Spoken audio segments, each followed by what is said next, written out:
Hello students, welcome back to your online video classes. आज बच्चों हम लोग पढ़ेंगे नाइट्रिक एसिड के बारे में, उसके ऑक्सीडाइजिंग नेचर के बारे में हम लोग स्टार्ट करेंगे, है ना। Oxidising nature of nitric acid, okay. Oxidising nature of nitric acid, ठीक है। तो नाइट्रिक एसिड जो है बच्चों, वो एसिड की तरह तो बिहेव करता ही है ना, बट उसके पास एक नेचर है, दैट इज़ ऑक्सीडाइजिंग नेचर। वो किस वजह से होता है ना, नाइट्रिक एसिड जो है वो डिकम्पोज हो करके, नाइट्रिक एसिड बच्चों वो डिकम्पोज होता है, ठीक है। वो डिकम्पोज जब होगा तो वो प्रोड्यूस करता है नेसेंट ऑक्सीजन, वो प्रोड्यूस करता है नेसेंट ऑक्सीजन, और ये नेसेंट ऑक्सीजन है जो नाइट्रिक एसिड को ऑक्सीडाइजिंग एजेंट बनाता है ना। Due to the formation of this nascent oxygen, nitric acid behaves as an oxidising agent. तो रिएक्शन किस हिसाब से होता है, देखो नाइट्रिक एसिड किस तरीके से नेसेंट ऑक्सीजन प्रोड्यूस करता है डिकम्पोज होने के बाद ना। अगर हम लोग नाइट्रिक एसिड लेते हैं, दैट इज HNO3, ठीक है, तो वो डिकम्पोज होगा, फॉर्मेशन करेगा H2O plus NO2 plus nascent oxygen, है ना। और इस नेसेंट ऑक्सीजन के वजह से बच्चों वो क्या प्रोड्यूस कर सकता है, वो क्या किस तरीके से बिहेव कर सकता है ना, एज एन ऑक्सीडाइजिंग एजेंट वो बिहेव कर सकता है, ठीक है। तो ये generally concentrated hot and concentrated nitric acid हम लोग लेते हैं जब हमें पता है कि हम नाइट्रिक एसिड को ऑक्सीडाइजिंग एजेंट की तरह यूज़ करना है हमें, तो हम hot and concentrated nitric acid use करेंगे, बिकॉज वो ज़्यादा मात्रा में नेसेंट ऑक्सीजन प्रोड्यूस कर पाएगा। पर मॉलिक्यूल अगर हम लोग देखेंगे, 2 मॉलिक्यूल्स अगर हम लोग नाइट्रिक एसिड के लेते हैं हॉट एंड कंसनट्रेटेड, तो फिर बच्चों वो फॉर्मेशन करता है एक नेसेंट ऑक्सीजन, है ना। If we will take 2 molecules of hot and concentrated nitric acid, then it will produce 1 nascent oxygen, and this nascent oxygen will provide the oxidizing agent property to nitric acid, okay। Example देख करके समझते हैं बच्चों, example देख करके समझते हैं।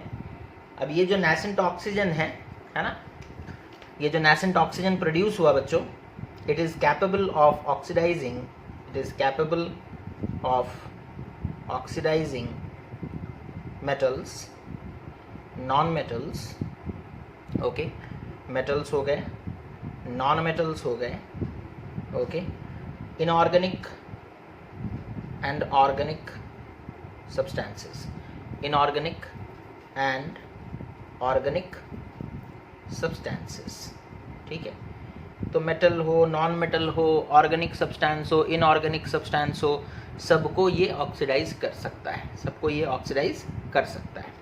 तो हम लोग देखेंगे the oxidizing behaviour of nitric acid with some example, है ना, विद सम एग्जाम्पल, ओके। तो पहले देखो, नाइट्रिक एसिड जो है वो नेसेंट ऑक्सीजन हम लोग आयोनिक इक्वेशन के फॉर्म में, पार्शियल इक्वेशन के आकार में देखेंगे oxidizing nature of nitric acid. तो पार्शियल इक्वेशन फॉर्म में, okay, oxidising nature of HNO3, okay, और हम लोग देखेंगे पार्शियल इक्वेशन के आकार में, ठीक है, पार्शियल इक्वेशन के आकार में, पार्शियल इक्वेशन फॉर्म, ओके। तो देखो बच्चों, जो नाइट्रिक एसिड है, ओके, वो किस तरीके से ऑक्सीडाइजिंग एजेंट की तरह बिहेव करता है, उस चीज़ को हम लोग समझेंगे, ठीक है। अच्छा, तो नाइट्रिक एसिड हमने अभी जैसे कहा था, अगर हम लोग 2 molecules HNO3 hot and concentrated लेते हैं, ठीक है, हॉट एंड कंसनट्रेटेड लेंगे, ठीक है बच्चों, तो ये प्रोड्यूस करेगा water plus 2 molecules of nitrogen dioxide plus 1 nascent oxygen, okay. और सपोज कर लो हम लोग इस नाइट्रिक एसिड को कॉपर के साथ रिएक्ट करवा रहे हैं, ठीक है, किसके साथ? कॉपर के साथ। तो जो ये नेसेंट ऑक्सीजन, देखो पहले हमने नाइट्रिक एसिड ले लिया, नाइट्रिक एसिड से ये प्रोड्यूस हुआ और उस नाइट्रिक एसिड में हमने कॉपर को डाला, ठीक है। तो कॉपर जो है अब ये मतलब अब नाइट्रिक एसिड तो नहीं बचा, नाइट्रिक एसिड डिकम्पोज होकर के ये बन चुका है, ठीक है। अब इनमें से जो ऑक्सीजन है बच्चों वो कॉपर ऑक्साइड कॉपर के साथ रिएक्ट करेगा, ठीक है, और बनेगा क्या? ना कॉपर ऑक्साइड, ठीक है। क्या बनेगा? ना कॉपर ऑक्साइड। ओके, अच्छा। उसके बाद ये जो कॉपर ऑक्साइड है, ठीक है, अब ये नाइट्रिक एसिड के साथ रिएक्ट करेगा, ठीक है, ये नाइट्रिक एसिड के साथ रिएक्ट करेगा, ठीक है। 2HNO3 के साथ रिएक्ट करता है बच्चों, ठीक है, और फॉर्मेशन होता है copper nitrate plus water that is H2O। Okay, तो ये हो गया पार्शियल इक्वेशन। ओके, अब इस चीज़ को समझने के लिए हम लोग थोड़ा सा एक मतलब और तरीके से समझते हैं। जैसे सपोज कर लो हमने एक कंटेनर में नाइट्रिक एसिड लिया है, ठीक है, हमने एक कंटेनर में नाइट्रिक एसिड लिया है। सपोज इसमें नाइट्रिक एसिड के कितने मॉलिक्यूल्स हैं? ना 100 मॉलिक्यूल्स हैं, ठीक है, 100 HNO3, ठीक है। 100 HNO3 में से सपोज कर लो कितने ना 50 HNO3 डिकम्पोज हो गए, ठीक है। तो 50 HNO3 जब डिकम्पोज होंगे बच्चों तो वो बनाएंगे 25 H2O। यहाँ पर इक्वेशन देख सकते हो आप डिकम्पोजिशन का, 2 नाइट्रिक एसिड से 1 H2O बनता था, तो 50 से 25 H2O बनेगा, है ना। इसको थोड़ा इधर लिख लेते हैं। ओके, तो हमने इस चीज़ को समझने के लिए हम लोग बोले कि हम लोग नाइट्रिक एसिड ले लिए कितना ना 100 मॉलिक्यूल्स, 100 HNO3, और 100 HNO3 में से मान लो 50 HNO3 डिकम्पोज कर रहा है। तो 50 HNO3 डिकम्पोज करेगा तो क्या बनेगा बच्चों ना 25 H2O plus 50 NO2 plus 25 nascent oxygen, ठीक है, प्लस 25 नेसेंट ऑक्सीजन, ठीक है। अब इसमें हम कॉपर सपोज डाल देंगे, इसमें हम क्या ऐड करेंगे? कॉपर, ठीक है। तो कॉपर जो है सबसे पहले रिएक्ट करेगा इस नेसेंट ऑक्सीजन के साथ, है ना। तो कॉपर नेसेंट ऑक्सीजन के साथ रिएक्ट किया और कॉपर ऑक्साइड बन गया, ठीक है। लेकिन अभी भी बच्चों 100 मॉलिक्यूल्स में से सिर्फ 50 HNO3 बने, 50 HNO3 डिकम्पोज किए थे, अभी भी और 50 HNO3 तो बचे हुए हैं ना हमारे पास जो डिकम्पोज नहीं किए हैं। तो ये कॉपर ऑक्साइड जो बना ये उन 50 HNO3 के साथ रिएक्ट करेगा जो डिकम्पोज नहीं हुए हैं, जो डिकम्पोज नहीं हुए हैं। समझ में आ गया कि ये रिएक्शन, ये जो स्टेप है वो कैसे लिखा गया, ठीक है। तो अल्टीमेटली स्टूडेंट्स जो कॉपर ऑक्साइड बना था वो नाइट्रिक एसिड के साथ रिएक्ट किया और बन गया कॉपर नाइट्रेट और वाटर, ठीक है। अब इस इक्वेशन को हम लोग जोड़ देते हैं, ठीक है। इस इक्वेशन को बच्चों हम लोग जोड़ देते हैं, ठीक है। जिधर जो कॉमन है दोनों साइड में उन्हें कैंसिल कर देंगे, ठीक है। इधर देखो एक नेसेंट ऑक्सीजन है, इधर एक नेसेंट ऑक्सीजन है, कैंसिल हो गया। इधर एक कॉपर ऑक्साइड है, इधर एक कॉपर ऑक्साइड है, कैंसिल हो गया, ठीक है। और कुछ कॉमन है नहीं है मेरे ख्याल से, है ना। और कुछ कॉमन है? आई डोंट थिंक सो, ठीक है। चलो अब इक्वेशन लिखते हैं। LHS में क्या बचा देखो, LHS में बचा that is copper plus 2HNO3 that is Cu plus 2HNO3 gives rise to, इधर क्या प्रोड्यूस हुआ है देखो दैट इज सॉरी इधर 2HNO3 था, इधर 2HNO3, टोटल 4HNO3 हो गए बच्चों, है ना। Copper plus 4HNO3 gives rise to, इधर देखो कॉपर नाइट्रेट बना है that is CuNO3 whole 2 plus water के मॉलिक्यूल्स देखो H2O और H2O तो बन गया 2H2O plus 2NO2 plus 2NO2, ठीक है। तो इस तरीके से रिएक्शन होता है बच्चों, है ना। इस तरीके से हम लोग ऑक्सीडाइजिंग बिहेवियर को शो कर सकते हैं, ठीक है। अदरवाइज नॉर्मली क्या होता है, मेटल एसिड के साथ रिएक्ट करता है तो सॉल्ट प्लस वाटर बनता है ना। लेकिन यहाँ पर आप सॉरी सॉल्ट प्लस हाइड्रोजन बनता है, लेकिन यहाँ पर salt plus water plus nitrogen dioxide बना। तो ये एक्स्ट्रा प्रोडक्ट्स क्यों आ रहे हैं उस चीज़ को समझने के लिए हम लोगों ने ये पार्शियल इक्वेशन लिखा, हम लोगों ने ये पार्शियल इक्वेशन उसी वजह से लिखा, है ना। तो this is how the partial equation can be written, and this is how we can understand that when copper reacts with nitric acid, what happens and why these products are formed. So basically these products are formed. H2O and NO2 कहाँ से आ जा रहा है? Because nitric acid decompose होकर के water, nitrogen dioxide और nascent oxygen बनाता है, और जब हम लोग कॉपर को डालते हैं उसमें, तो कॉपर पहले इस नेसेंट ऑक्सीजन के साथ रिएक्ट करता है और फिर वो कॉपर ऑक्साइड बनता है। बड़ा सिंपल सा चीज़ है बच्चों, आपको याद होगा कि copper is below hydrogen in the metal activity series, है ना। कॉपर हाइड्रोजन से कम रिएक्टिव है, कॉपर हाइड्रोजन को डिस्प्लेस नहीं कर सकता, फिर भी यहाँ पे रिएक्शन तो हो रहा है ना। दैट मीन्स यहाँ कॉपर नाइट्रिक एसिड के साथ डायरेक्टली रिएक्ट नहीं कर रहा है, कॉपर पहले नेसेंट ऑक्सीजन के साथ रिएक्ट करके कॉपर ऑक्साइड बन जा रहा है। अब कॉपर ऑक्साइड नाइट्रिक एसिड के साथ रिएक्ट कर सकता है, कोई प्रॉब्लम नहीं है, ठीक है। अच्छा, तो ये हो गया oxidizing nature of nitric acid को समझना, ठीक है। अब उसके बाद हम लोग देखेंगे उसका रिएक्शन नॉन मेटल्स के साथ, मेटल्स के साथ, है ना, इन सब के साथ, reaction of nitric acid with non metals, ठीक है। Reaction of nitric acid with non metals, ठीक है। ये रिएक्शन बच्चों सल्फ्यूरिक एसिड के चैप्टर में भी आएगा, एक रिएक्शन इनमें से, ठीक है।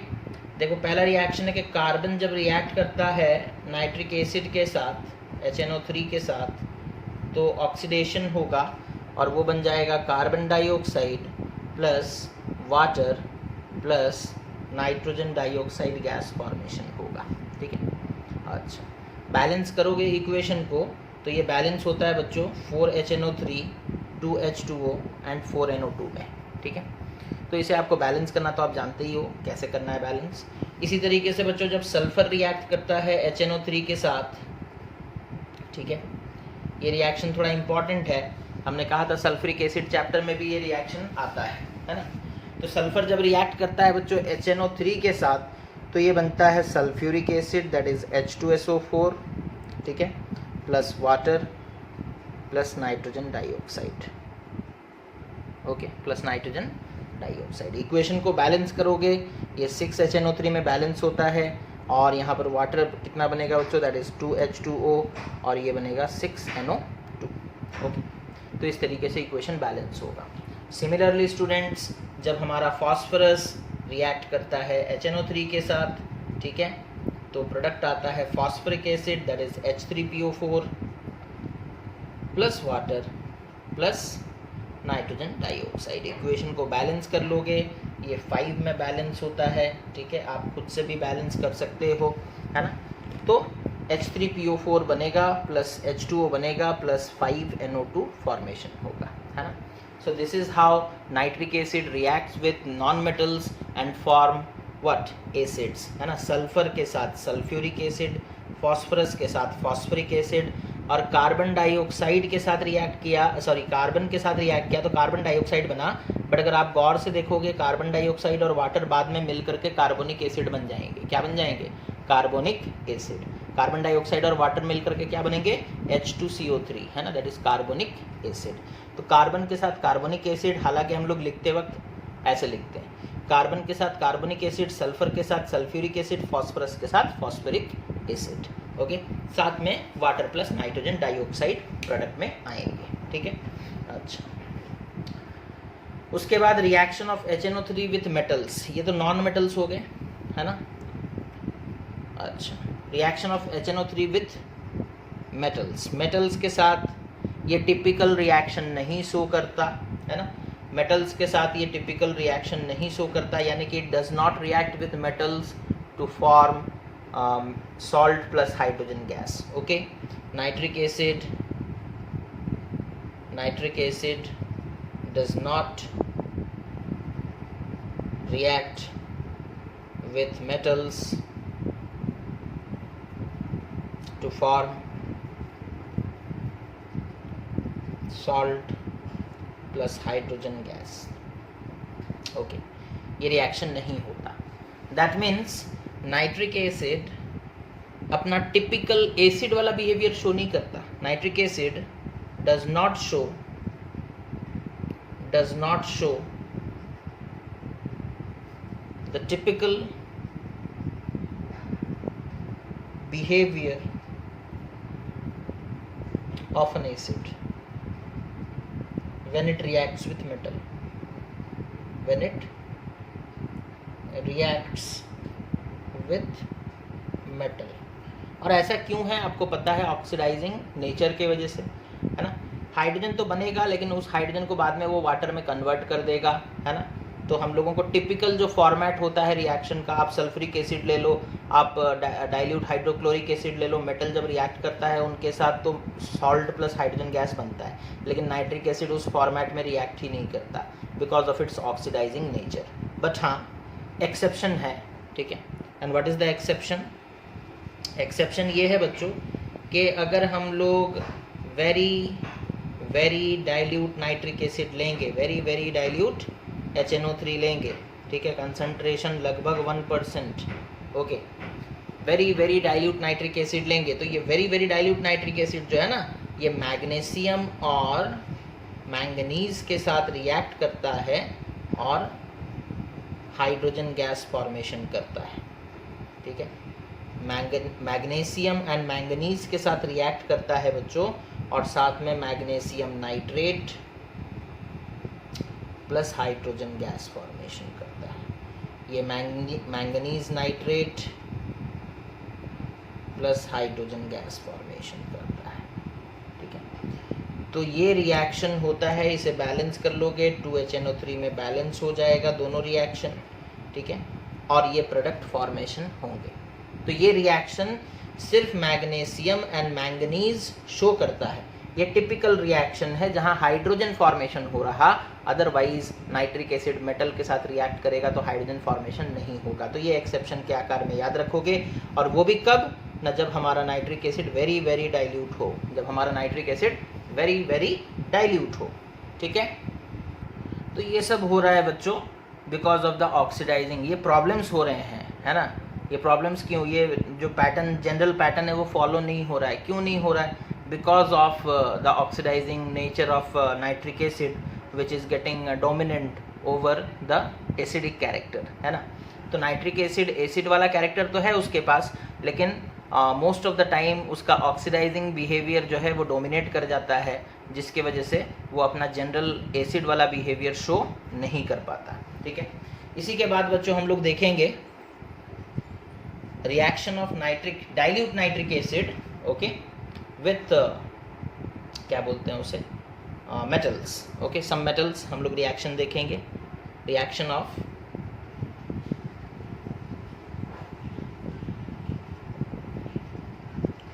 डाइल्यूट नाइट्रिक एसिड, ठीक है। डाइल्यूट नाइट्रिक एसिड मेटल्स के साथ रिएक्ट करता है तो हाइड्रोजन फॉर्मेशन नहीं करता, ये तो पता चल गया हमें। हम लोग देखे भी, एक्सेप्शन सिर्फ दो ही है, मैंगनीज और मैग्नीशियम के साथ अगर वेरी डाइल्यूट नाइट्रिक एसिड लोगे तब जा करके हाइड्रोजन बनेगा। तो बात ये सवाल ये उठता है कि अगर मेटल के साथ रिएक्ट करेगा तो बनेगा क्या, है ना। तो reaction of dilute nitric acid with some metals, okay, with some metals, ठीक है। सम मेटल्स, सारे मेटल्स के साथ रिएक्शन हमारे कोर्स में नहीं है बच्चों, जिनके साथ है बस उतना ही हम लोग देखेंगे, ठीक है। तो सबसे पहला कॉपर के साथ रिएक्शन, ओके। जब कॉपर बहुत डाइल्यूट नाइट्रिक एसिड के साथ रिएक्ट करता है, ठीक है, जब कॉपर डाइल्यूट नाइट्रिक एसिड के साथ रिएक्ट करता है बच्चों तो फॉर्मेशन होता है copper nitrate CuNO3 plus water plus nitric oxide, ठीक है। अब अगर इसी कॉपर को बच्चों हम लोग कंसंट्रेटेड नाइट्रिक एसिड के साथ रिएक्ट कराएं, ठीक है, कंसंट्रेटेड, तो प्रोडक्ट डिफरेंट आएगा, दैट इज कॉपर नाइट्रेट तो सेम रहेगा, वाटर भी सेम रहेगा, बस नाइट्रिक ऑक्साइड की जगह नाइट्रोजन डाइऑक्साइड बन जाएगा। क्या बनेगा? तो देखो नाइट्रिक ऑक्साइड डिकम्पोज हो करके नाइट्रोजन डाइऑक्साइड भी बन सकता है, नाइट्रिक ऑक्साइड भी बन सकता है, डाई नाइट्रोजन ऑक्साइड भी बन सकता है ना। वो कंसंट्रेशन पे डिपेंड करता है कि नाइट्रोजन डाइऑक्साइड बनेगा या नाइट्रिक ऑक्साइड बनेगा। कंसंट्रेशन कम है यानी कि डाइल्यूट है तो नाइट्रिक ऑक्साइड बना, कंसंट्रेशन ज़्यादा है तो नाइट्रोजन डाइऑक्साइड बना, नाइट्रोजन डाइऑक्साइड बना, ओके।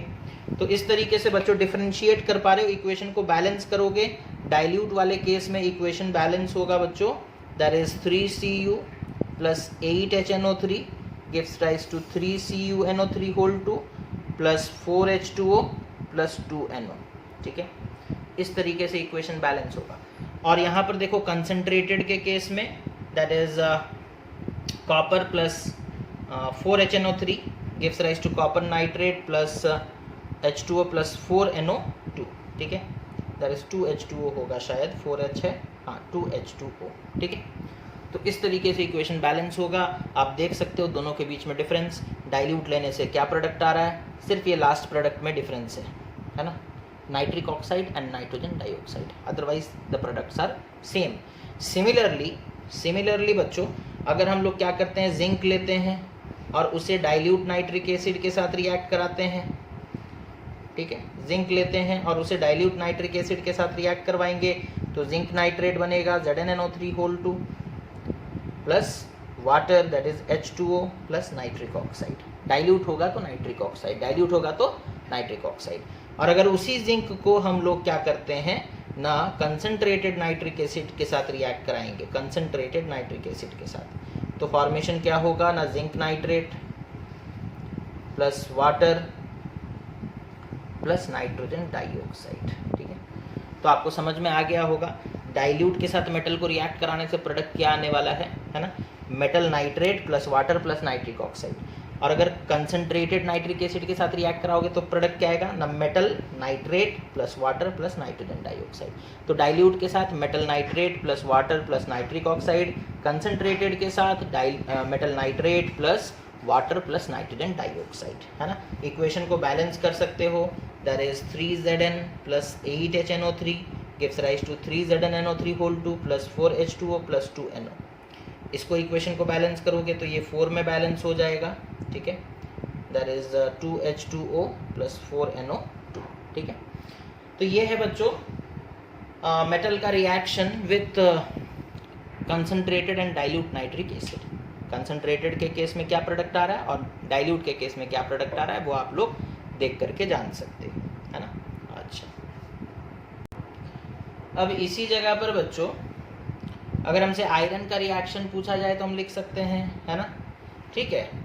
बट आयरन के साथ एक प्रॉब्लम होता है, रिएक्शन स्टार्टिंग में तो होगा बट बाद में बंद हो जाएगा, ठीक है। बाद में क्यों बंद हो जाता है देखो ना, इस फेनोमेना को हम लोग कहते हैं बच्चों पैसिविटी और इनर्टनेस, है ना, पैसिविटी और इनर्टनेस, ओके। तो आयरन एंड एल्यूमिनियम, ठीक है, आयरन एंड एल्यूमिनियम, ठीक है, को जब आप रिएक्ट कराओगे बच्चों प्योर नाइट्रिक एसिड के साथ, यानी कि कंसंट्रेटेड प्योर नाइट्रिक एसिड के साथ, तो होगा क्या ना, प्योर नाइट्रिक एसिड यानी कि कंसंट्रेटेड नाइट्रिक एसिड, ओके, ये एक ऑक्सीडाइजिंग एजेंट की तरह बिहेव करेगा, ठीक है। और ये क्या करेगा ना, it will oxidize whom? It will oxidize iron and aluminium, okay, वो आयरन और एल्यूमिनियम को ऑक्सीडाइज कर देगा, ठीक है। अच्छा, अब ये जो ऑक्सीडाइज हो गया आयरन और aluminium, it will the oxidized iron और एल्यूमिनियम, द ऑक्सीडाइज्ड आयरन और aluminium, okay, will do what? Okay, will form a thin coating,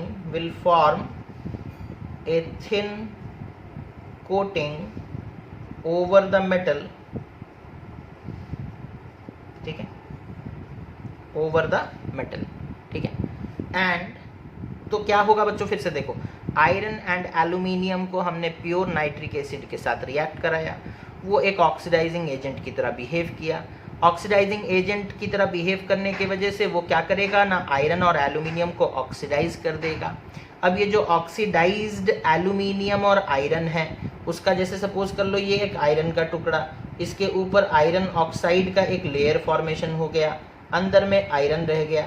उसी तरीके से सपोज कर लो ये एक एल्यूमिनियम का टुकड़ा, ऊपर में एल्यूमिनियम ऑक्साइड का लेयर फॉर्मेशन हो गया, है ना। अब नाइट्रिक एसिड इसके साथ रिएक्ट नहीं कर सकता, है ना, बिकॉज ये जो ऑक्सीडाइज्ड लेयर है वो अंदर में एल्यूमिनियम को छुपा के रखा है, और ये जो ऑक्सीडाइज्ड आयरन का लेयर है वो क्या कर रहा है, अंदर में आयरन को छुपा कर रख रहा है। दैट मीन्स आयरन स्टार्टिंग में तो रिएक्ट करेगा बट उसके बाद पैसिव हो जाएगा, या फिर हम लोग कहते हैं इनर्ट हो जाएगा। तो ये पैसिविटी या ये इनर्टनेस क्यों आ रहा है बच्चों, ना due to the formation of a thin oxide coating on the surface of metal which prevents further reaction. So the oxidized iron or aluminium will form a thin coating over the metal and prevent further reaction ठीक है, आगे का reaction बंद हो जाएगा and will prevent further reaction. Okay, so this is how the passivity, और ये iron और एल्यूमिनियम के केस में देखा जाता है बच्चों, है ना, आयरन और एल्यूमिनियम के केस में ये पैसिविटी देखा जाता है। ओके, उसके बाद क्या पढ़ना है बच्चों हम लोगों को, दैट इज एक्वा रीजिया। ठीक है, एक्वा रीजिया हम लोग हाइड्रोक्लोरिक एसिड चैप्टर में पढ़े थे। ठीक है, बस एक बार हम आपको वापस से रिवाइज करा देते हैं, एक्वा रीजिया क्या हुआ करता था या क्या होता है। Aqua regia is a mixture of HCl and HNO3, okay, concentrated HCl and concentrated HNO3, okay, ये भी concentrated और ये भी concentrated. It is a mixture of concentrated HCl and concentrated HNO3 in the ratio of 3:1, in the ratio of 3:1, यानी कि 3 हिस्सा hydrochloric acid होगा, 1 part nitric acid होगा। तो यहाँ पर एक्चुअली नाइट्रिक एसिड करता क्या है, देखो ना, नाइट्रिक एसिड ऑक्सीडाइज कर देता है हाइड्रोक्लोरिक एसिड को। ठीक है, तो रिएक्शन देखेंगे एक्वा रीजिया में होता क्या है। ठीक है, तो देखो reaction involved in aqua regia, reaction involved in aqua regia, क्या रिएक्शन होता है।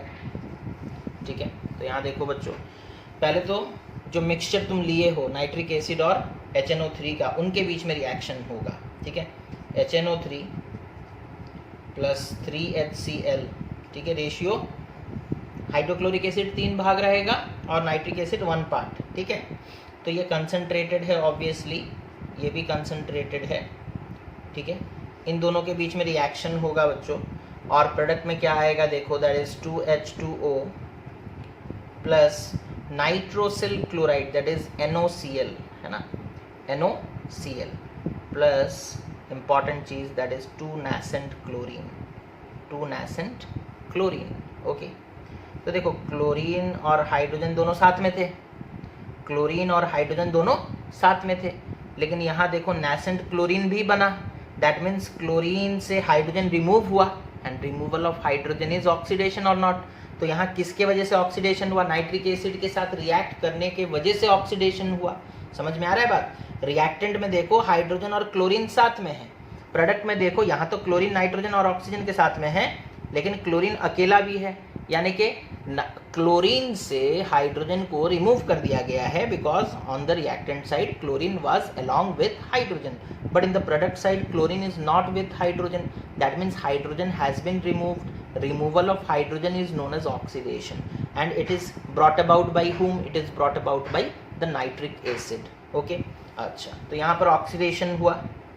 ओके, और हम लोगों को nascent क्लोरीन मिल गया। अब ये nascent क्लोरीन ही बच्चों, जैसे हम लोग बोलते हैं गोल्ड के साथ रिएक्शन हो सकता है ना, गोल्ड के साथ रिएक्शन हो सकता है। गोल्ड के साथ होता क्या है देखो, अब जैसे आप इस मिक्सचर को डाले गोल्ड में, या सॉरी गोल्ड को डाले इस मिक्सचर में, तो ये मिक्सचर तो रिएक्ट करके ये बन चुका होगा, दैट मीन्स इस मिक्सचर के पास nascent क्लोरीन होगा। अब जैसे ही गोल्ड के ऊपर आप ये मिक्सचर डालोगे तो ये nascent क्लोरीन क्या करेगा ना, गोल्ड के साथ रिएक्ट कर जाएगा, 3 nascent क्लोरीन। ठीक है, एक रिएक्शन से 2 nascent क्लोरीन बने, तो 2 रिएक्शन से 4 बनेंगे, 3 रिएक्शन से 6 बनेंगे, है ना। ये एक रिएक्शन से 2 nascent क्लोरीन बने।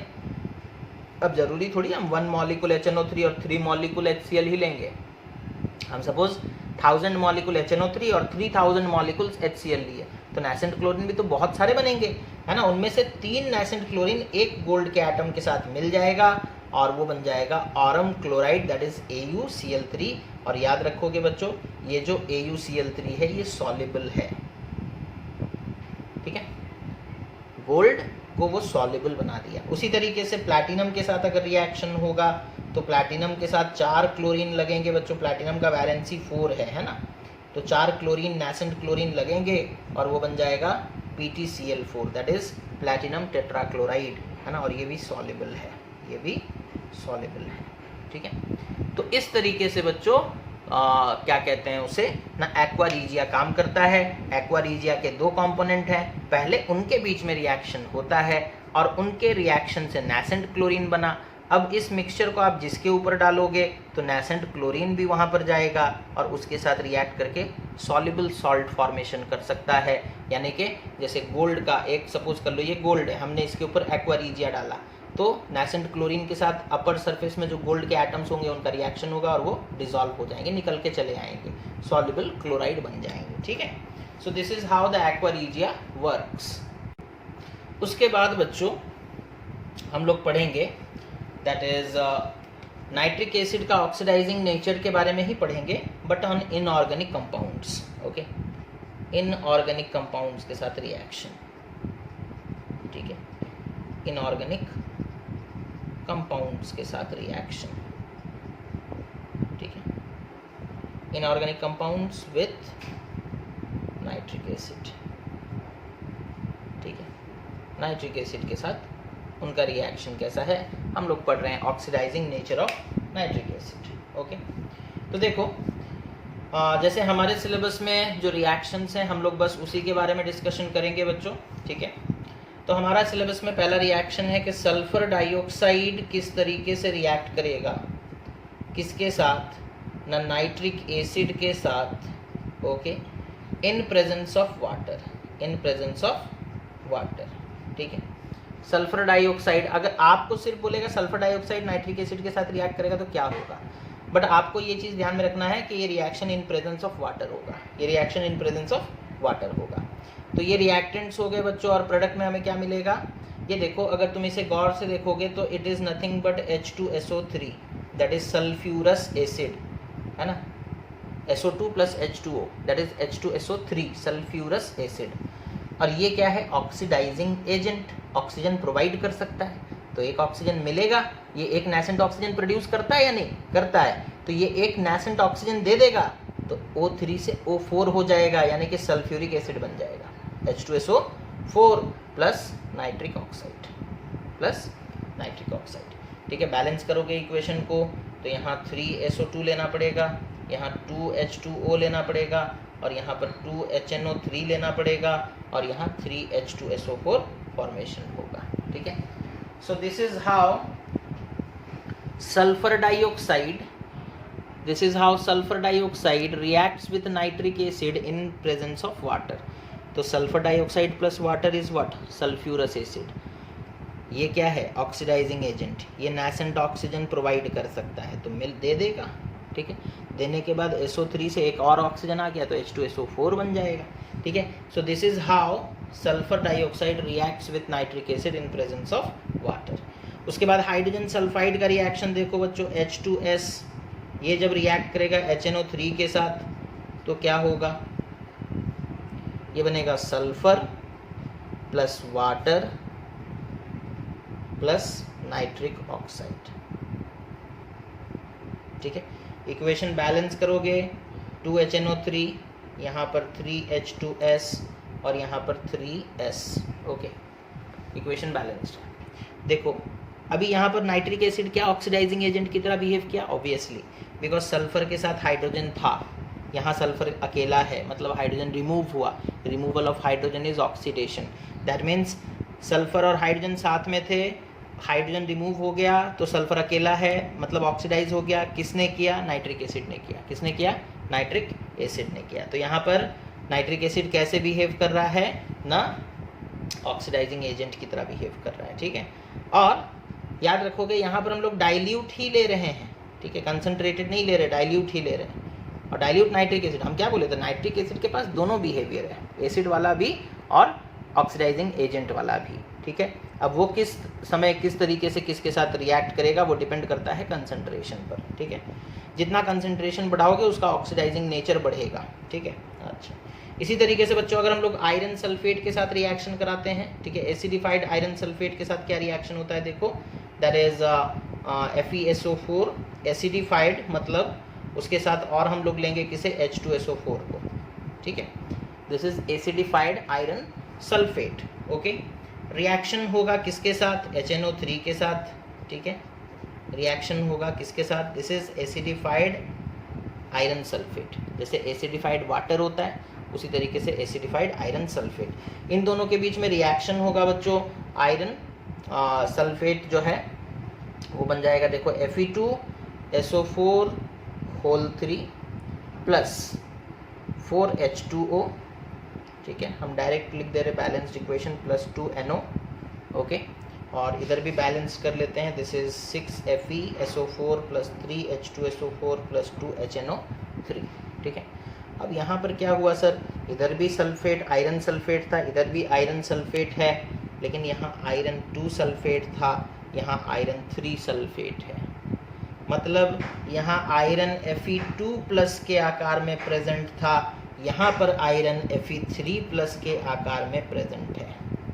फर्क समझ में आ रहा है, FeSO4 Fe2 plus SO4 2 minus मिल करके बन गया FeSO4, लेकिन यहाँ पर जो आयरन सल्फेट प्रेजेंट है बच्चों ये Fe3 प्लस SO4 2 माइनस, ठीक है, इंटरचेंज करो Fe2SO4 बनेगा, Fe2SO4।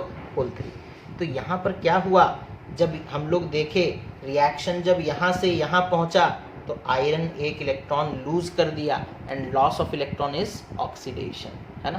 तो आयरन 2 प्लस था, एक इलेक्ट्रॉन लूज किया और बन गया आयरन 3 प्लस, ठीक है। रिएक्टेंट में आयरन कैसे प्रेजेंट है, in the form of Fe2 plus, product में आयरन जो प्रेजेंट है वो किस आकार में है, Fe3 प्लस, मतलब रिएक्टेंट से प्रोडक्ट में आते आते एक इलेक्ट्रॉन लॉस हुआ है and loss of electron is also known as oxidation, है ना। देखो ऑक्सीडेशन किसे किसे कहते हैं, याद करो 9th में हम लोग पढ़े थे, that is addition of oxygen, loss of hydrogen और removal of hydrogen and loss of electron, ठीक है। कोई अगर इलेक्ट्रॉन लूज भी करता है ना तो हम लोग बोलते हैं it is getting oxidized, it is getting oxidized. So this is how the reaction of nitric acid takes place with inorganic compounds, okay. इसके बाद बच्चों ये हो गया नाइट्रिक एसिड का रिएक्शन विथ इनऑर्गेनिक कंपाउंड्स। आज के डिस्कशन का last topic that is reaction of nitric acid, okay, nitric acid with organic compounds, nitric acid with organic compounds, ठीक है। ऑर्गेनिक कंपाउंड्स के साथ किस तरीके से वो रिएक्ट करता है ना। देखो दो तरह के रिएक्शंस वो शो करता है बच्चों, एक होता है हम लोग मतलब दो तरह के हमें पढ़ने हैं, हालांकि होता तो बहुत तरह का है, हमें दो तरह के पढ़ने हैं, एक ऑक्सीडेशन दूसरा नाइट्रेशन, है ना। एक देखो सॉ डस्ट का एग्जांपल हम लोग देखेंगे, जब सॉ डस्ट नाइट्रिक एसिड के साथ रिएक्ट करेगा, जब सॉ डस्ट नाइट्रिक एसिड के साथ रिएक्ट करेगा तो क्या प्रोडक्ट आएगा। और एक रिएक्शन हम लोग देखेंगे जहाँ पर टॉलिन, okay, which is again an organic compound, ये जब नाइट्रिक एसिड के साथ रिएक्ट करेगा तो क्या प्रोडक्ट आएगा, ठीक है। और दोनों रिएक्शंस को हम लोग क्या कहेंगे, ठीक है।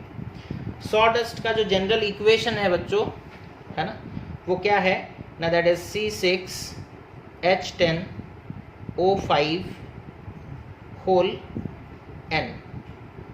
होल N मतलब ये N एक वेरिएबल है बच्चों, ठीक है, N एक वेरिएबल है, उसके जगह पे 2 भी हो सकता है, 3 भी हो सकता है, 4 भी, 5 भी, ठीक है।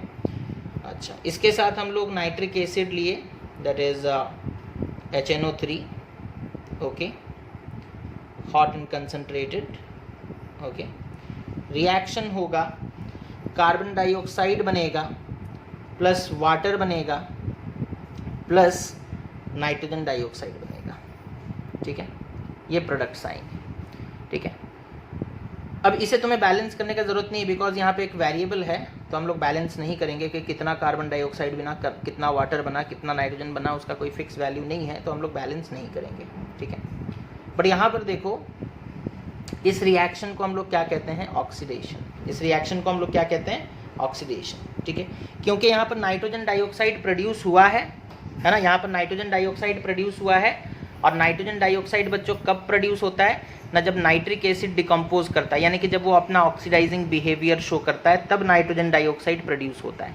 तो इस रिएक्शन में नाइट्रोजन डाइऑक्साइड प्रोड्यूस हुआ है ना, ऑक्सीजन, नेसेंट ऑक्सीजन प्रोड्यूस हुआ होगा, और दैट मीन्स ये जो रिएक्शन है ये ऑक्सीडेशन वाला रिएक्शन है। याद करो, जब हम लोग ऑक्सीडाइजिंग नेचर के बारे में पढ़ना स्टार्ट किए थे, तब हम लोगों ने बोला था कि ऑक्सीडाइजिंग नेचर के दौरान नाइट्रिक एसिड ब्रेक करके वाटर बनता है, नाइट्रोजन डाइऑक्साइड बनता है, और नेसेंट ऑक्सीजन बनता है ना। तो जब ये अपना ऑक्सीडाइजिंग बिहेवियर शो करेगा तभी नाइट्रोजन डाइऑक्साइड बन सकता है ना। और यहाँ बन रहा है, मतलब इस रिएक्शन में nitric acid is behaving as an oxidising agent, okay. अच्छा, तो ये जो रिएक्शन है बच्चों, ये ऑक्सीडेशन का है ना। That is nascent oxygen which oxidizes the organic compounds to carbon dioxide and water, ठीक है। तो ये नेसेंट ऑक्सीजन का ही काम है जो कार्बन को कार्बन डाइऑक्साइड बना दिया, हाइड्रोजन को वाटर बना दिया, हाइड्रोजन को वाटर बना दिया, ठीक है। अच्छा, ओके। उसके बाद दूसरा वाला रिएक्शन टॉलिन के साथ, है ना। टॉलिन का फॉर्मूला है बच्चों C7H8, ठीक है, C7H8 plus nitric acid that is HNO3। जब इनके बीच में रिएक्शन होगा बच्चों तो बनेगा क्या ना, NO2 प्लस H2O, ठीक है, प्लस H2O। इसे हम लोग कहते हैं trinitrotoluene, that is TNT, that is trinitrotoluene, okay. Equation balance करोगे बच्चों, C7H8 plus 3HNO3 gives rise to C7H5 plus 3H2O, ठीक है। ये रिएक्शन, इस रिएक्शन को हम लोग कहते हैं नाइट्रेशन। इस रिएक्शन को हम लोग क्या कहते हैं, नाइट्रेशन। नाइट्रेशन का मतलब क्या है, देखो ना, यहाँ देखो, इसका स्ट्रक्चर अगर हम लोग देखेंगे तो 7 कार्बन है और 7 कार्बन में 8 हाइड्रोजन है ना, C7H8, ठीक है। अब 8 हाइड्रोजन में से 3 हाइड्रोजन को हटा दिया गया, यहाँ देखो H5 है, 3 हाइड्रोजन हटे हैं बच्चों, ठीक है। C7H8 से 3 हाइड्रोजन को निकाल दिया गया है और ऐड हो गए हैं उसके जगह पर नाइट्रोजन डाइऑक्साइड 3, ठीक है, NO2 ग्रुप, ठीक है, 3 NO2 ग्रुप ऐड हो गए, ठीक है। तो H8 में से 3 हाइड्रोजन हटे और उनके जगह पर ऐड क्या हो गया ना, इसे हम लोग कहते हैं बच्चों नाइट्रो ग्रुप, है ना। ऑर्गेनिक केमिस्ट्री में इसे हम लोग क्या कहते हैं, नाइट्रो ग्रुप। तो 3 हाइड्रोजन हटा और उसकी जगह पर ऐड हो गया 3 नाइट्रो ग्रुप, और इसी के लिए इस प्रोसेस को हम लोग कहते हैं नाइट्रेशन। इसी के लिए इस प्रोसेस को हम लोग क्या कहते हैं, नाइट्रेशन, ठीक है, ओके। अगर प्रोटीन का नाइट्रेशन याद होगा आप लोगों को, जब प्रोटीन के ऊपर बच्चों HNO3 गिर जाता था तो ज़ैंथोप्रोटेइक एसिड बनता था, है ना, और हमारा स्किन येलो हो जाता था, है ना। तो जिस तरीके से टॉलिन का नाइट्रेशन होता है, बेंजीन का भी इसी तरीके से हो सकता है ना। तो ये नाइट्रेशन का मतलब क्या है, वो चीज़ समझे कि ये नाइट्रो ग्रुप, नाइट्रोजन डाइऑक्साइड जिसे हम लोग जनरली कहते हैं ऑर्गेनिक केमिस्ट्री में, उसे नाइट्रो ग्रुप कहा जाता है, ठीक है। मतलब नाइट्रोजन और ऑक्सीजन का कोई भी ग्रुप, ठीक है। तो नाइट्रो ग्रुप का ऐड हो जाना, हाइड्रोजन को हटा दिया गया और उसकी जगह पर नाइट्रो ग्रुप ऐड हो गया, तो इसी के लिए इस प्रोसेस को नाइट्रेशन कहते हैं। इस प्रोसेस को क्या कहते हैं, नाइट्रेशन कहते हैं, है ना। और यहाँ पर बच्चों मतलब स्किन का जो एग्जाम्पल है वो काफ़ी इंपॉर्टेंट है, बिकॉज बार बार क्वेश्चन में पूछा जाता है, दैट इज ज़ैंथोप्रोटेइक एसिड का फॉर्मेशन होना। जब हमारे स्किन के ऊपर नाइट्रिक एसिड गिर जाता है बच्चों, तो हमारा स्किन में जो प्रोटीन है उसके साथ रिएक्शन होता है नाइट्रिक एसिड का, और नाइट्रेशन हो जाता है, जिसके वजह से ज़ैंथोप्रोटेइक एसिड बन जाता है ना। तो वो रिएक्शन नहीं, वो एग्जाम्पल इंपॉर्टेंट है, रिएक्शन तो है नहीं, ठीक है। तो आज के लिए बच्चों बस इतना ही। नेक्स्ट क्लास में हम लोग टेस्ट और यूजेस के बारे में बात कर लेंगे ताकि हमारा ये चैप्टर कंप्लीट हो जाए, ठीक है। So thank you for watching the class, thank you for watching the video. Okay, take care of yourself and have a nice day.